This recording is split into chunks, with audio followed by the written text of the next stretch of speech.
Et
ce soir. Ce soir, on ne veut pas avoir nos pensées hors de la réunion. Parce que Jésus revient bientôt. Et si nous avons une autre pensée, si Dieu vient, où on passe l'éternité. Le but d'une réunion, c'est d'aller au ciel. On ne vient pas là pour passer un moment. On vient là pour lui. Amen. Parce qu'on a besoin. Béni soit Dieu. Amen. Que Dieu soit béni. Amen. Vous voulez voir encore une fois, prier pour ces moments. Vamos pregar porque momentos. Amém. Vamos terminar todos ensemble. Les sœurs, les frères, todos ensemble. Je vais demander, on peut continuer à préparer quelques moments. Merci de nos grâces et du privilège de nos jours que nous estava preparando um casamento. Merci gloire à Dieu. Amen. Penso que eles vivem para focar no lugar. Aquilo que eu botou proposta da igreja. Ele mereceu todo o trono. Isso era para o lugar. Banheiros do bom para morrer. Amém. Béni soit Dieu. Amen. Béni soit parce qu'on meurt. Gloire à Dieu. Amen. Gloire à Dieu. Jésus.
Gloire à Dieu.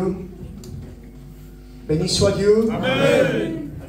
Gloire à Dieu. Ce soir, j'aimerais attirer l'attention de...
Seigneur, notre Dieu, ta parole nous dit que sans toi, on ne peut rien faire. Amen.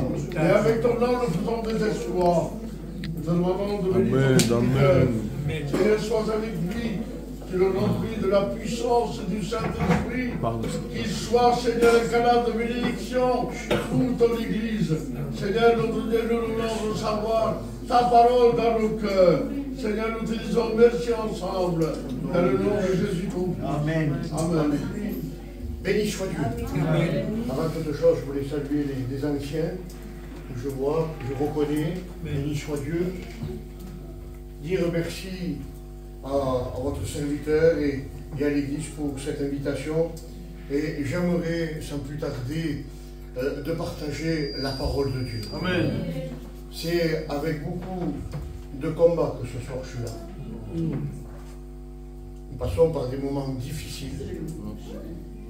Nous avons de l'eau quotidiens de soucis, de problèmes. Mais je sais une chose, c'est que les promesses de Dieu sont toujours véritables. Amen. Et il a promis qu'il serait avec nous. Gloire à Dieu. Alors si, justement, j'aurais voulu justifier mon frère en tant que gitan, la raison de ne pas pouvoir être là, en tant que gitan, tout le monde m'aurait excusé. Mais selon la parole de Dieu, le gitan, bon, il faut le garder, mais il ne faut pas qu'il prenne le dessus de la parole de Dieu. Oui. Alors, je disais au Seigneur, Seigneur, je suis très fatigué. Et nous avons besoin de ta grâce. Amen. Et je bénis Dieu que la bénédiction ce soir ne dépend pas de moi, ni des autres fois, parce que ce serait été une catastrophe. Mais vous savez que même faible, lui il reste fort. Amen. Et ce soir, il y aura certainement un morceau de pain, un verre d'eau, une bénédiction, une guérison, une promesse. Et le but, c'est que celui qui est mort revienne à la vie. Amen. Le but de la réunion, c'est que les âmes puissent se repentir devant l'appel si merveilleux de ce don gratuit de Dieu. Alors j'aimerais, sans plus tarder, faire cette lecture dans l'épître de Colossiens au chapitre 2 du verset 14. On va parler de quelque chose qui, certainement, si tu n'as pas encore rencontré Jésus, quelque chose qui te concerne. Quelque chose qui nous concerne à nous aussi, les frères, avant de rencontrer Jésus. Mais voilà le but de la réunion d'évangélisation. Colossiens, chapitre 2, verset 14, il est dit ceci. Il est parlé de Jésus sur la croix. Il dit, il a effacé l'acte dont les ordonnances nous condamnaient et qui subsistait contre nous. Il les a détruits en le clouant à la croix. Il les a dépouillés. Il a dépouillé les dominations et les autorités. Et les a livrés publiquement en spectacle, en triomphant d'elles par le moyen de la croix. Amen. Amen. Je vais vous refaire la même lecture. Amen. Et on va la faire dans une version qui est appelée parole de vie. Il y a des versions de la parole de Dieu où les mots sont comme une lumière. Parce que normalement, à travers ce texte, l'Église, je dis l'Église, aurait dû dire un fort amen. Parce que on parle d'une résurrection, de ta résurrection, de ma résurrection. Amen. On ne parle pas de quelque chose de banal, on ne parle pas de quelque chose qui est du passé, on parle d'une actualité. Et la parole de l'Évangile, l'annonce de la croix, ne changera jamais. Amen. Elle est puissante, elle est redoutable. Amen. Elle fait trembler l'enfer, elle fait trembler les démons. Et c'est de là où nous allons voir un peu plus loin que même celui qui domine dans ta vie, même celui qui te tient lié par le péché, même celui qui te fait faire des choses que tu ne voudrais pas, ici, par le moyen de la parole de Dieu, Amen. Par le moyen du Saint-Esprit, le Seigneur voudrait te mettre en évidence que déjà lui sur la croix, il a tout vaincu. Amen. Alors regardez, je refais la même lecture. Parole de vie dit ceci, c'est le même texte. Mais Dieu vous a rendu la vie avec le Christ. Il nous a pardonné de toutes nos fautes. Amen. Ça c'est pour les chrétiens. Maintenant pour l'ami. Il a effacé le document de nos dettes qui nous accusait et qui était contre nous à cause des règles établies. Il a détruit en le clouant sur la croix. Dieu, écoute bien mon ami, Dieu a enlevé leur puissance aux esprits qui avaient autorité et pouvoir sur ta vie. Il les a présentés, ces esprits, devant tout le monde et les a traînés comme des prisonniers dans la victoire victorieuse de son Fils bien-aimé. Amen. Amen. Ce soir, je voulais te prêcher la puissance de l'Évangile. Quelqu'un, peut-être ce soir, et qui vit dans son péché, quelqu'un qui est lié par les choses de ci-bas. Vous savez, on a souvent entendu dire cela. Moi, je me donnerai à Dieu, mais quand lui, il voudra. Quelle tromperie venant du diable. Croyez-moi que ce n'est pas le temps de dire quand lui, il le voudra, parce qu'il y a plus de 2000 ans, Dieu l'a déjà voulu. Et le diable te trompe en te disant, mais c'est pas encore le moment, Dieu ne t'attend pas encore, tu as le temps. Mais les temps, Dieu dehors nous montre bien que le temps est court. Je vais vous dire quelques mots d'une expérience que mon beau-fils a fait récemment. Il était dans sa chambre en train de prier. Il a eu comme une révélation de ce qui était l'enfer. Il était dans sa chambre en train de prier. Là, tout d'un coup, il se voit devant le trône blanc et les gens étaient en train de passer devant le jugement de Dieu. Et lui se trouvait là, sur le côté, il regardait. Et là, les noms apparaissaient et les gens venaient au-devant de ce trône. Et il entendait: toi, mensonge, toi, voleur, toi, tricheur, et d'autres choses que je ne peux pas citer par rapport au respect que je vous dois. Et chaque fois que ce nom était cité à cause du péché dans lequel il vivait, eh bien, ce frère, mon beau-fils disait, je le voyais, qu'il était au moment, à l'instant même, jeté dans un étang de feu et de soufre. Et ce qui était terrible, il me disait, beau-père, c'est que dans cet endroit, je me suis trouvé, mais non pas comme eux condamné, mais je sentais cet endroit terrifiant, parce que dans cet endroit, il n'y avait plus la présence de Dieu. Oui. C'était terrible. Il était en train d'être à l'agonie. Il entendait les gens qui se tourmentaient à l'intérieur, un remords éternel, qui les condamnait à vie, éternellement. Il entendait les gens pleurer, les gens crier de peur et d'angoisse.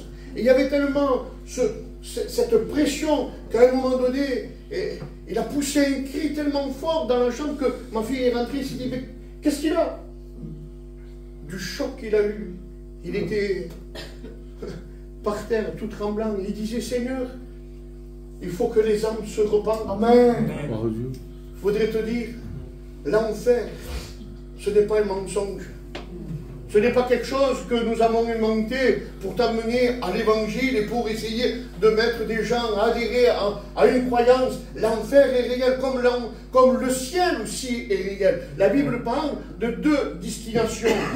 Soit le ciel pour l'éternité, dans la grâce et la plénitude de celui qui nous a créés dans celui-même où tout a été créé. Le Père avec lui pour l'éternité, ou alors loin du Père, dans le feu de la géhenne, pour l'éternité, dans un lieu de remords. Et écoute bien, même les anges et les démons ne veulent pas y aller. Et voilà les deux chemins. Et dans cette condition-là, eh bien, c'est parce qu'il y a eu un problème dans la création, à la suite de la désobéissance d'Adam et Ève. Eh bien, il y a eu le péché qui a été consommé. Et vous connaissez, les amis, vous qui êtes là, vous connaissez l'histoire d'Adam et Ève. Vous savez que c'est par la désobéissance de Ève que Ève a entraîné Adam et que, à la suite d'Adam, l'humanité a été touchée par le péché. Et dans l'Ancien Testament, eh bien, on offrait des sacrifices, des holocaustes, pour couvrir le péché.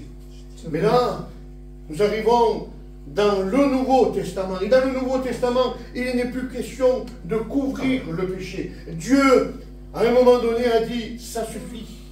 Il faut régler l'histoire du péché. C'est pour ça que la Bible dit, tu n'as voulu ni or, ni sacrifice, ni argent, mais dans le ciel, tu m'as formé un corps, pour faire faire ta volonté. Et voilà que Dieu a offert son Fils sur la croix. Amen. Et sur la croix, la Bible nous dit qu'il y a eu quelque chose de miraculeux, quelque chose de victorieux.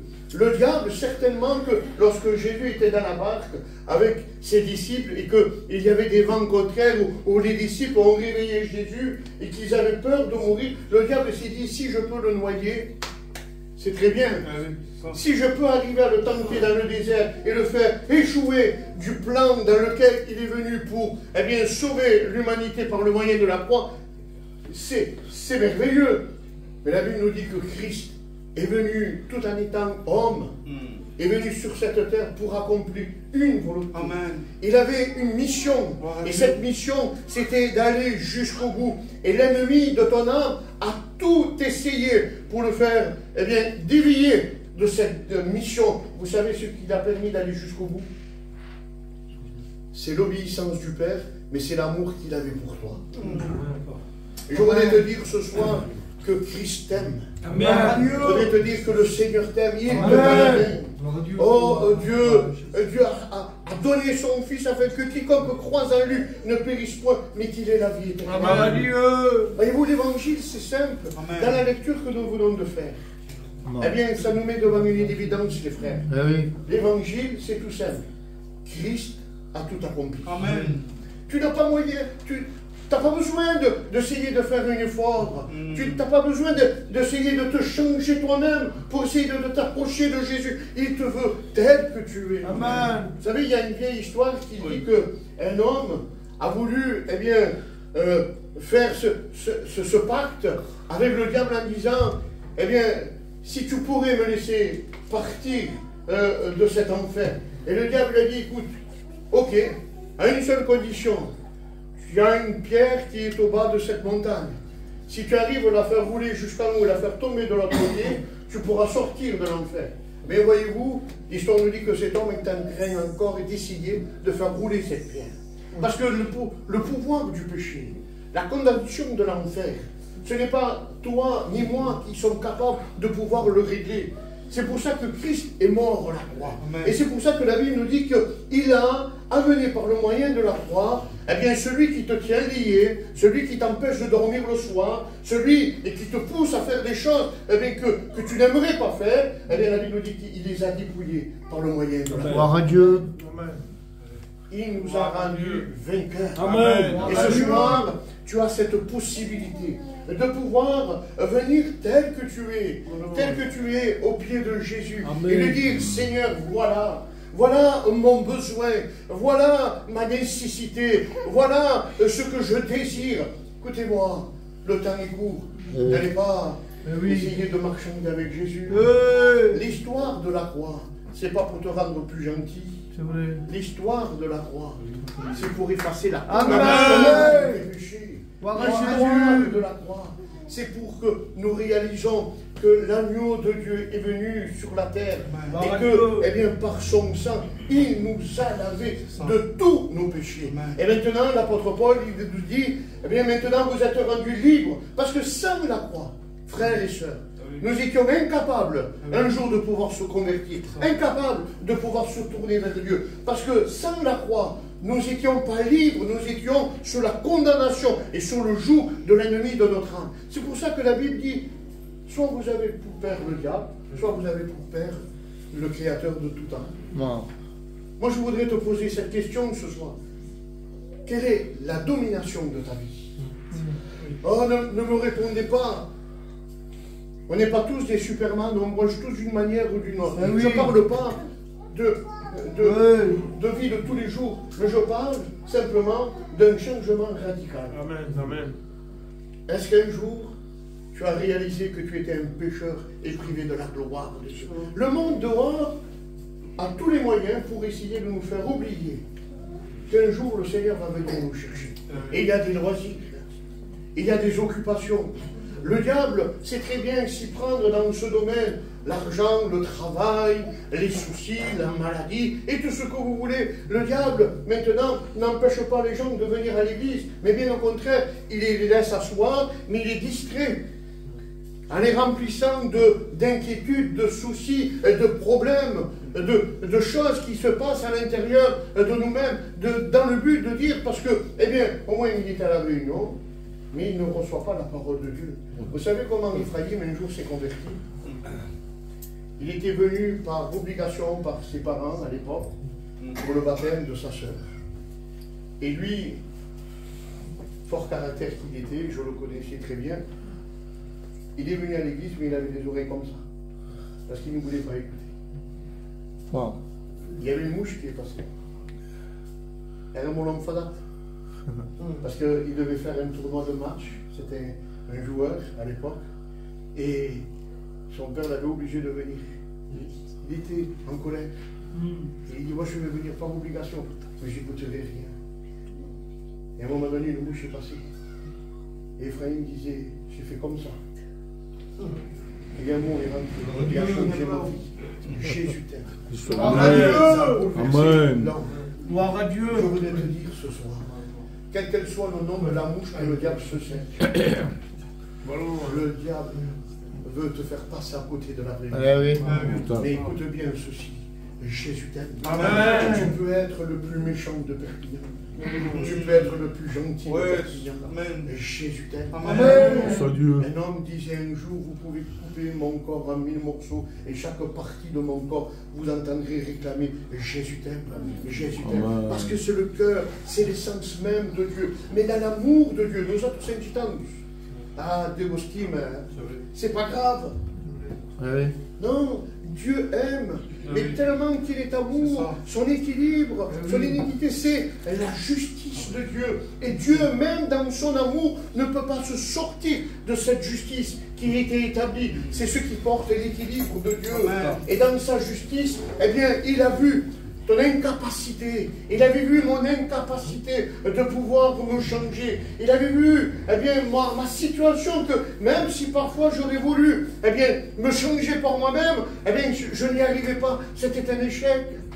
Et la justice de Dieu, c'est ça.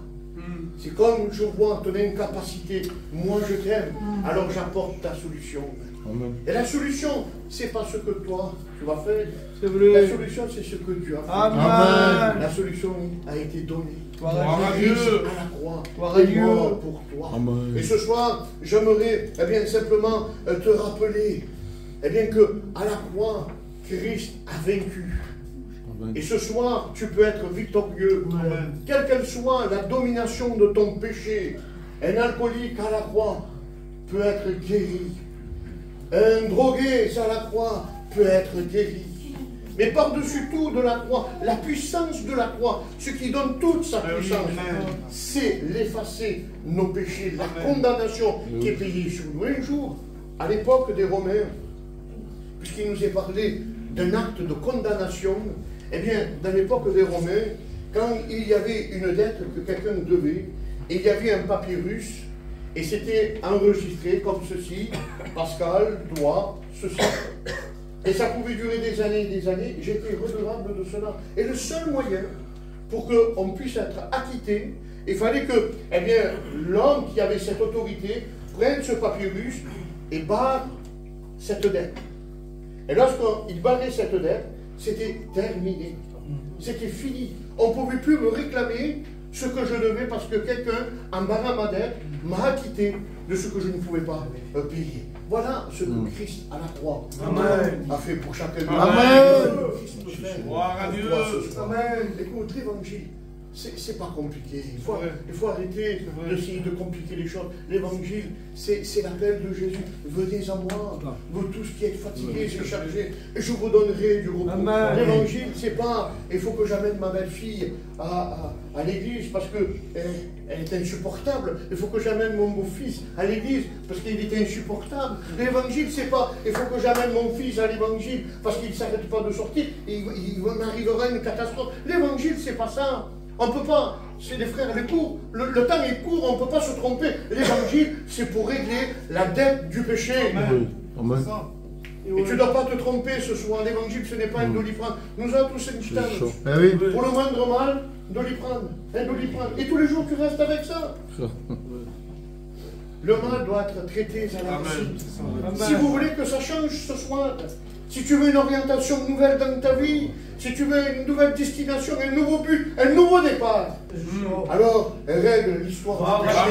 Tout a été déjà compris à la croix par le moyen de Christ. Il a dépouillé. Écoute, ce qui est merveilleux, ce qui donne de la puissance, c'est que même le diable, ce soir, même s'il te tient par des choses ici-bas dans lesquelles sont liées, vous savez, il y a des choses parfois que même l'amour d'un foyer, l'amour familial, l'amour d'enfant, il y a des choses que même ça, il n'y a rien à faire, ça ne peut pas changer. Et pourtant, ça fait du bien de sentir qu'on a un appui, ça fait du bien de sentir qu'il y a une femme qui nous aime, que nous avons des enfants, que nous avons des parents qui nous aiment. Mais malgré tout cela, tu es pris par le péché. Et tu es lié par ça. Et tu n'arrives pas à en sortir. Et on réalise qu'on fait du mal autour de nous, dans nos maisons, pour nos enfants. On réalise qu'on est en train de tout briser. Mais c'est plus fort que toi. Il faut y aller. Parce que le diable contrôle ta vie. Et voyez-vous, la puissance de l'évangile, c'est ça. Quand un malheureux crie l'Éternel en Amen. et le délivre. Amen. Dans l'évangile de Matthieu, au chapitre 12, verset 29, il dit ceci. Un homme peut-il rentrer dans la maison d'un homme fort? C'est le diable. Sans avoir auparavant lié cet homme fort, alors seulement, il pillera sa maison. Écoute-moi bien. L'homme fort est rentré dans ta vie par le moyen du péché. Et il a détruit toute ta vie. Il a détruit ta maison. Non. Il a détruit ton entourage. C'est le salaire du péché, c'est la mort. Et voyez-vous, Jésus par la croix est venu prendre cet homme fort. Il l'a lié en lui disant maintenant c'est terminé. C'est moi qui t'entraîne derrière moi dans le triomphe de la croix. C'est moi qui mets mon pied sur ta tête. C'est moi qui t'écrase l'ennemi des âmes de ces gens. C'est moi seul qui remporte la victoire. Et le diable, lui, voudrait te faire croire, mais non, ça ne marche pas comme ça. Tu vas faire comme les autres. Encore une fois de plus, tu vas te lever à l'appel. Encore une fois de plus, tu vas lever la main. Et pourtant, regarde, ça ne change pas. Oui, le diable, c'est un menteur, c'est un trompeur. Mais quand Christ à la croix l'a lié, et la Bible dit qu'il l'a dépouillé de tous ses biens. Ça veut dire quoi? De tous ses biens, c'est vos âmes. Il les a arrachés comme un tisson de feu, par le moyen de la croix. Et ce soir, par le moyen de la croix, tu peux venir à lui. Amen. Tu peux t'approcher de Jésus. Il nous a offert un libre accès auprès de ce lieu très saint qui est le Père dans sa plénitude. Et avant, on n'aurait pas pu s'approcher, les frères, parce que Dieu ne pouvait pas concevoir le péché, mais quand un pécheur s'approche dans son cœur, convaincu par le moyen du Saint-Esprit, qu'il est convaincu de péché. Je ne parle pas d'une conviction de gitane, parce qu'il y a eu des beaux cantiques, il y a eu des frictions, et il y a eu une petite sensation, et il y a eu des belles paroles. Oui, mais en tout cas, non, c'est pas ça. Une conviction de péché par le moyen du Saint-Esprit. Et à ce moment-là, alors on peut s'approcher de Dieu. Et lui dire, Seigneur, je ne viens pas par mes mérites, mais c'est par le moyen de ta. Je sais que par le moyen de la croix, tu peux recevoir ce soir la liberté. Amen. À l'époque d'Exode 12, vous connaissez cette histoire, pour que le peuple soit libéré de la pression du joug de Pharaon, il a fallu à un moment donné que le peuple sacrifie un agneau, et que par le moyen du sang, ils mettent ce sang sur les linteaux des portes, et le peuple a pu sortir de l'esclave, ils ont sorti libres, ils ont traversé la mer, et qui a mis une séparation avec Pharaon. La croix, c'est la même chose. Mais ce n'est pas les sangs de bouc ou de taureau. La croix, c'est le sang de Jésus. Amen. Un homme qui a vécu sur la terre sans commettre aucun péché. Amen. Pourtant, il était homme tout en étant Dieu. Dans la nature de Dieu, c'est les miracles que Jésus a fait. Mais dans la nature de l'homme, c'est Jésus pleura. Jésus a eu faim. Jésus se reposa. Il était homme tout en étant Dieu. Et dans cette nature-là, il est venu supporter, connaître, vivre, remonter ton incapacité, mon incapacité, ma faiblesse, ma détresse, mes angoisses, mes peurs. Et Jésus à la croix a donné son sang. Et tout à l'image du peuple d'Égypte, ce soir, par le moyen de la croix, tu peux sortir libre de ton péché. Elle nous dit que, nous pourrons nous approcher de Dieu, d'un cœur vrai, d'un cœur sincère. J'aimerais vous citer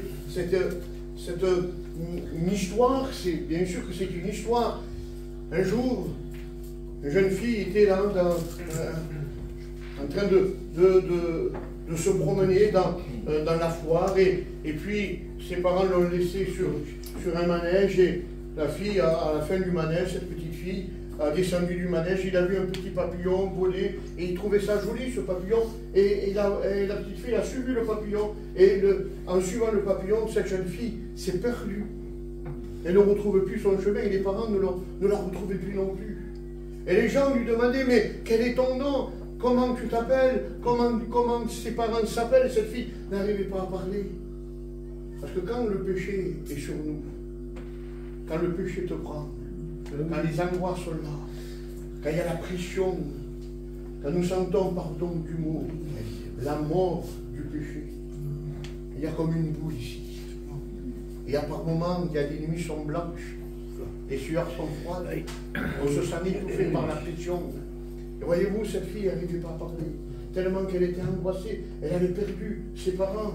Et ces gens commençaient à chercher un peu de partout, mais cette fille n'arrivait pas à les trouver. Alors à un moment donné, les gens promenaient cette fille dans la foire pour essayer de voir s'ils reconnaissaient quelqu'un, un de son père ou sa mère. Et cet enfant s'est rappelé que ses parents s'étaient garés à côté d'une croix. Et cet enfant, lorsqu'elle a vu la croix, elle a dit, c'est là. Voilà le but de l'évangile. N'essaie pas de suivre les papillons, le diable va te faire perdre encore une fois. Vise la croix. Par le moyen de la croix, cette fille a pu retrouver ses parents. Par le moyen de la croix, toi ce soir, tu peux être au contact du Père. Il est le médiateur, Jésus est le médiateur entre nous et lui. Il n'y a pas d'autre moyen de pouvoir être sauvé, la Bible dit, si ce n'est que dans le nom précieux de Jésus-Christ. Il n'y a pas d'autre nom. Je marquais ceci, c'est que, eh bien, par le moyen de la croix, nous sommes plus que vainqueurs. C'est le message de la parole de Dieu que j'ai reçu ce soir dans mon cœur. J'aimerais vous refaire encore cette lecture. Je voudrais vraiment que ça rentre dans ton cœur ce soir. Mais Dieu vous a rendu la vie avec le Christ. Il nous a pardonné de toutes nos fautes. Il a effacé le document de notre dette qui nous accusait et qui était contre nous, à cause des règles établies, à cause de la loi. Il les a détruits en les clouant sur la croix. Amen. Dieu a enlevé les puissances aux esprits. Il y a des esprits, on ne parle pas de possession, mais il y a des esprits diaboliques. Il y a des esprits diaboliques qui empêchent les gens d'être attentifs à la parole de Dieu. Nous, on ne les voit pas comme ça. Mais dans le domaine spirituel, il y a un combat. Et il y a des démons qui sont envoyés de manière que, pour t'empêcher de pouvoir crier à Dieu, pouvoir t'empêcher de passer de la mort à la vie. Il y a des démons que leur seul but, c'est de te garder là. Parce qu'ils ont une mission, ils ont une ordre, c'est de t'empêcher de t'approcher de Jésus. Mais je bénis Dieu. Amen. Je bénis Dieu. Parce que la Bible nous dit ceci. Il les a détruits en les clouant sur la croix. C'est à l'image de ce possédé de Gadara, à l'image de cet homme. Lorsque Jésus va mettre les pieds à cet endroit là où il était, cet homme-là va se jeter à ses pieds. Il va commencer à dire, je sais qui tu es. Oui, le diable connaît Jésus. Le diable le connaît, mais il le connaît d'une manière qui lui fait peur. Parce qu'il sait qu'il lui, il a tout remporté à la croix. Amen. Et le diable voudrait te faire passer à côté de ce merveilleux sauveur ce soir, qui peut changer ta vie. Écoute, moi je ne sais pas, je ne suis pas là pour venir vous accuser. Je ne suis pas là pour vous pointer du doigt. Je ne suis pas là pour vous dire, vous savez, toi qui es dans ceci, toi qui es dans cela, chacun sait quel est le problème du péché dans sa vie. Pour moi, il y a 25 ans de cela, c'était la toxicomanie. Ah oui. Et c'est pour cela que je vous disais tout à l'heure que l'amour d'un foyer, ça ne peut pas changer. L'amour des enfants, ça ne peut pas changer. L'amour d'un parent, ça ne peut pas changer. Il faut que devant le péché, il y ait la croix. Amen. Il faut que ce soir, si tu veux qu'il y ait un changement, il faut que ce soir, tu réalises que tu es pécheur et privé de la gloire de Dieu. Il n'y a pas d'autre moyen ce soir. Ne dis pas, peut-être la prochaine fois, cette réunion ne me convient pas, moi. Je n'ai pas l'habitude d'entendre cette manière de prêcher. Écoute, je vais te dire quelque chose. Il y a quelque temps de cela, il y avait un petit garçon qui habitait à côté de chez moi, un jeune. Il était très jeune, 12-13 ans. Et c'est une famille qui n'était pas chrétienne et une famille qui ils aimaient la fête. Et dans cette famille, croyez-moi, qu'il y avait des capacités. Et tous les soirs, c'était la fête. Et c'était un garçon qui était habitué, ce jeune, de se lever très tôt. Et moi, là, ce matin, je le vois bien propre, bien habillé, bien parfumé. C'est bon. Il était beau. Je le vois chauffer, moi, je dis, qu'est-ce que tu fais là demain matin? Pas l'habitude de te voir devant chez moi demain matin. Ah, il me dit, ah là, me dit mon copain, j'attends un ami à moi, il a acheté une moto, c'est une moto Ninja là, et il va m'amener avec lui pour l'essayer. Il était content, il s'est levé tout content ce matin-là, bien habillé, bien préparé, bien parfumé, heureux. Il s'est assis derrière, sans casque. Et moi, j'étais au bout de la rue en train de travailler. Et on avait parlé à la famille.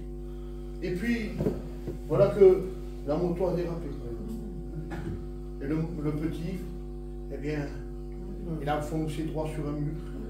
C'était terminé pour lui. Vous voyez, l'évangile, c'est ça. C'est l'appel de Dieu. Si aujourd'hui, c'est l'appel de Dieu.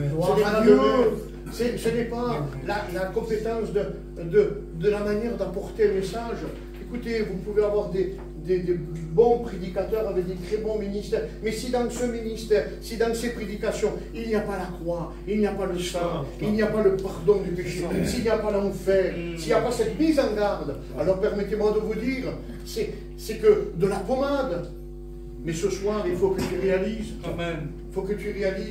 que si le Seigneur revient ce soir, et si ta vie n'a pas été réglée avec le péché, alors tu t'en vas droit à l'enfer. C'est cette famille était là, il me disait, pasteur, fais quelque chose. Fais quelque chose, pasteur. Et la SAMU était là, recouvert avec un grand drap, et puis j'ai dit, Seigneur, qu'est-ce que je vais faire? Je crois qu'il me dit, il est mort. Le truc du cœur, c'était fini, ça. Il n'y avait plus de son, il n'y avait plus de traces de palpitation du cœur. Et puis, devant la détresse de ses parents, j'ai demandé à ces hommes, ces pompiers, de me laisser passer. Et ils m'ont dit, soyez courageux. Donc je suis allé. Je ne rentrerai pas dans les détails. Mais il a fallu toute la grâce de Dieu. Je me suis mis à côté de lui. Je lui ai pris la main. Alors comme c'était en espagnol, je ne savais pas m'en parler en espagnol. Alors je disais, c'est moi, le pasteur, le voisin de la maison à côté. Tu entends ma voix? Moi je savais que j'étais en train de parler avec quelqu'un qui n'avait plus le cœur. Et tout d'un coup, j'ai devant les pompiers, devant la SAMU, il y avait la police à côté de moi. Je dis, Seigneur, ne permets pas ça.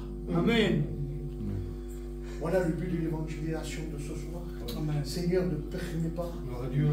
S'il y aurait une âme ce soir, une âme qui n'a pas fait la paix avec Dieu, Amen. Seigneur, ne permets pas qu'elle quitte cet endroit. Et moi je disais, Seigneur, ne permets pas ça. Regarde, Seigneur, donne-lui l'occasion de pouvoir se racheter. Et au moment où je prie, les traces du cœur reviennent. Amen. Amen. Et je cherche ça. Et je lui ai dit, écoute mon garçon, tu vas nous quitter. Et le problème, c'est l'histoire du péché. Il faut que tu demandes pardon à Dieu. Parce que c'est ça l'évangile. Après, il dit, oui, est-ce que tu crois réellement? Écoute-moi, car Dieu a tant aimé qu'il a donné. Amen. Gloire à Dieu. Alors après, on ne fait pas une vente à Jésus. C'est ça. Pour celui qui n'a pas le temps, le brigand à la croix, il n'a pas eu le temps de prouver les fruits dignes de la repentance. Il dit, on va vraiment. Si le Seigneur te permet de revivre, après montre les signes de repentance, alors tu es sauvé. Alors je prends la main et je dis, il faut que tu cries, il faut que tu demandes pardon à Dieu. Écoute, je vais te tenir la main. Et quand tu auras fini de prier, eh bien tu me lâcheras la main. Oh, ça a duré quelques secondes. Parce qu'avec le Seigneur, on n'a pas besoin de faire excusez-moi du mot, mais des manières. Pas besoin de faire du semblant. Ça a duré quelques secondes. Et le père était là, et j'entendais la SAMU, les pompiers qui disaient, mais c'est un miracle. Son cœur est revenu à la vie. Et à ce moment-là, au bout de quelques secondes, la machine s'est arrêtée. La main est tombée. Après, ça appartient à Dieu. Mais je sais que Dieu lui a donné l'occasion. Il a saisi cette occasion. S'il a saisi cette occasion, et je le crois de tout mon cœur, s'il a saisi cette occasion, aujourd'hui il est comme le brigand. Ce soir, vas-tu saisir cette occasion? Amen. Ton cœur s'est arrêté de battre à cause du péché. Le péché nous endurcit. Le péché nous fatigue. Le péché nous enlève tout sentiment. Je vous le dis parce qu'on est ensemble. Le péché fait même des choses au milieu de notre peuple que jamais de la vie on serait dit qu'on le vivrait un jour. Le diable n'a pas de limite. Le diable n'a pas de limite. Ce qu'aujourd'hui tu dis, moi je ne le ferai jamais, demain tu le feras. Et s'il le faut, avec la tête baissée, mais tu le feras. Parce que tu n'es pas le contrôle de toi-même. C'est le diable qui te conduit. Et ce soir tu as cette possibilité de pouvoir crier à Dieu. Amen. Tu voudrais-tu pas que ce soir, eh bien, il y ait un nouveau but dans ta vie? Amen, amen. Est-ce que peut-être ce soir, il n'y aurait pas quelqu'un qui, eh bien, à travers ces quelques mots, puisse réfléchir en lui-même et dire, Seigneur, c'est vrai, il faut que ça change maintenant. Amen. Tu reviens bientôt. Je ne veux pas aller dans ce lieu d'enfer, de feu et de géhenne. Seigneur, moi, je ne veux pas connaître ces choses-là. Seigneur, regarde, il y a des choses dans ma vie que je n'arrive pas à défaire. Regarde, Seigneur, il y a des choses que même quand moi, je veux essayer de m'approcher de toi, et il y a des choses toujours que des choses reviennent en moi et qui m'empêchent chaque fois. Je retombe toujours dans le même problème, dans le même piège. Seigneur, il y en a assez de tout ça. Vous savez, l'humilité précède la gloire. Amen. Et ce soir, le Seigneur, ce qui regarde, c'est l'humilité et la sincérité de ton cœur. Amen. Que vas-tu faire ce soir? Est-ce que tu vas repartir de ce lieu tel que tu es venu? Ou est-ce que tu vas repartir de ce lieu d'une manière nouvelle? Amen. La Bible dit qu'il n'y a plus aucune autre condamnation pour celui ou celle qui est en Jésus. Amen. Vous voyez, on retrouve encore ce mot de la condamnation. Tant que tu ne seras pas sur le bénéfice de cette relation avec Jésus par le moyen de la croix, il y a cette condamnation. Et la condamnation t'ouvre les portes à l'enfer. Il n'y a pas d'autre moyen ce soir. Amen. Si tu veux que les portes du ciel s'ouvrent pour toi, il n'y a qu'un seul moyen. C'est d'accepter Jésus-Christ dans ta vie. Vous savez, c'est Isaïe qui dit ceci au chapitre 9. Le peuple qui marchait dans les ténèbres ont vu une grande lumière. J'espère que ce soir, par le moyen du Saint-Esprit, tu vois cette lumière. Amen. Oh, c'est pas Pascal. C'est loin d'être une lumière. Je parle que pour moi-même, mes frères. Mais il y a une lumière qui est excellente. Amen. C'est lumière de Jésus. Alléluia. Alléluia. D'ailleurs, lui-même le dit à un moment donné dans l'évangile de Jean, je suis venu comme une lumière dans le monde afin que quiconque croise en lui ne périsse point. Alors ce soir, je voudrais t'inviter. Veux-tu recevoir cette lumière? Veux-tu t'approcher de Jésus? Veux-tu reconnaître qu'il est mort pour toi à la croix? Vous savez, avant, moi j'avais une famille, surtout mon père, les anciens l'ont connu chrétien, mais c'était quelqu'un de très religieux. C'était quelque chose qui était poussé à l'extrême. Et malgré sa religion, avant de connaître Jésus, ça n'a pas empêché qu'il y ait eu des problèmes, des soucis, des difficultés. Et pourtant, c'était quelqu'un de dur dans sa croyance de religiosité. Mais à un moment donné, par une circonstance familiale, il a fallu que un premier gitan en Narbonne meure. C'était mon oncle, c'était le beau-frère à mon père. Et c'est à travers cet homme, Paul, qui a été le premier gitan de Narbonne à se convertir à l'époque dans les assemblées de Dieu. C'est à travers lui que l'évangile ait pu rentrer dans la ville de Narbonne. C'est à travers lui que les anciens, Pathètes, etc. sont venus après nous apporter la parole de Dieu. Voyez-vous, il a fallu un départ. Ce n'est pas la religion. Et cet homme, quand il est mort avec Dieu. Et nous, dans la religion, à cette époque, je vous parle il y a moins de 30, 40 ans en arrière, alors, on gagnait de l'argent. Et mon père disait ceci. Pour ceux qui étaient dans la voiture et dans l'accident, s'il faut aller au bout du monde, par exemple, on ira. S'il faut aller en Chine, on ira. S'il faut aller en Amérique, on ira. Ce n'est pas un problème d'argent, mais nous voulons le le docteur, le chirurgien, le professeur qu'il faut. Le professeur a dit ceci, c'était à Montpellier. Ce n'est pas d'un homme que vous avez besoin. Non. Au stade où vous en êtes avec votre nièce, c'est un miracle venant du ciel. Oui. Et moi je voudrais te dire ce soir, ce n'est pas de Pascal que tu as besoin. D'accord. Mais au stade où tu en es, c'est un miracle qui vient du ciel. Amen. Le miracle du ciel a été déjà accompli. Le Seigneur s'est donné sur cette route. J'aimerais ce soir faire cet appel. Amen. J'aimerais ce soir te donner l'occasion, par la grâce de Dieu, de pouvoir, pouvoir te tourner vers celui qui peut changer ta vie. Comme il a fait pour moi, comme il a fait pour les frères. L'évangile, elle est simple. Mais l'évangile, elle est simple à une condition, si on dit sincère. Amen. Si on est gitan, ça ne marche pas. Oui, oui. Il faut être sincère. Il faut se reconnaître. Il faut se reconnaître dans son besoin. Un jour, je disais ceci à un frère. Je lui dis que dans la mesure du possible, si tu sais que ton frère a quelque chose contre toi, pose ton offrande, il va te réconcilier. Ah oui. Mais nous autres, moi je dis ça, mais nous on est tellement gitans qu'on a changé le mot réconcilier en mettant se justifier. Mais ce soir, devant la croix, il ne faut pas te justifier. C'est ça. Il ne faut pas dire que c'est de la faute de lui, c'est de la faute de l'autre, c'est de la faute du pasteur. Ce soir, devant la croix, tu dois dire que c'est de ma faute. Amen. C'est à cause de mon péché que tu as été crucifié. C'est à cause de mes erreurs. Mais ce soir, j'ai la possibilité, Seigneur, de pouvoir m'approcher de toi et de te demander pardon. Alors, j'aimerais qu'on incline nos yeux. Je ne ferai pas un appel. Je vais vous laisser cette liberté. Du temps que le frère va nous chanter un cantique à la gloire de Dieu.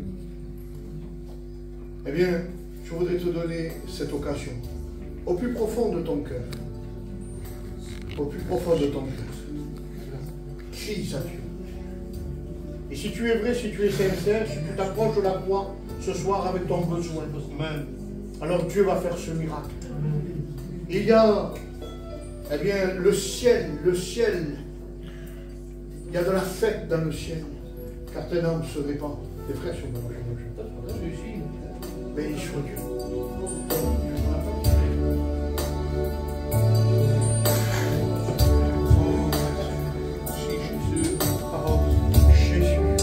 Bénissons.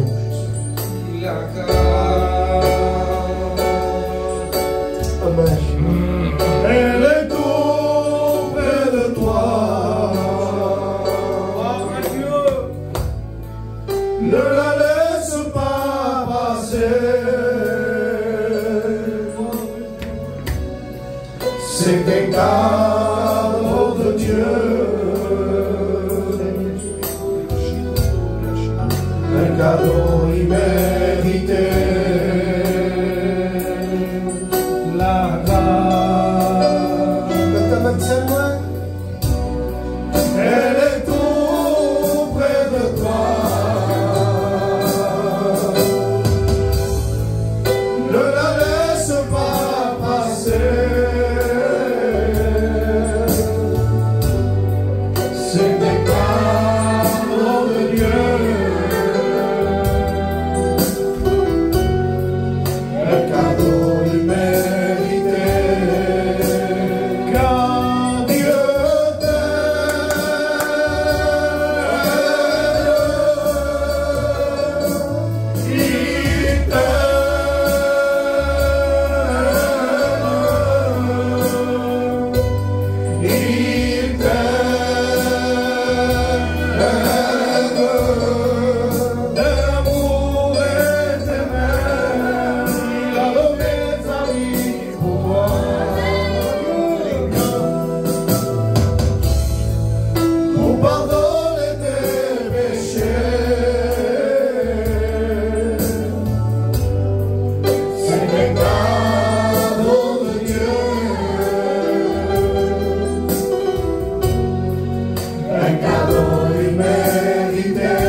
voulais faire une appel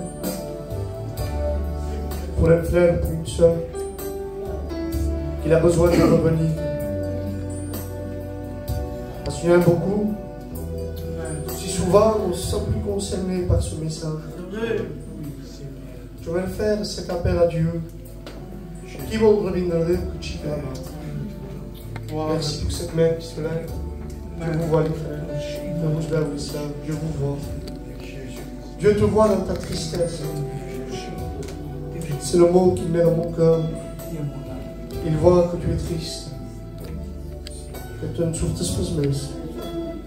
Lève la main, il parlera pour toi. Dieu te voit. Dieu te voit que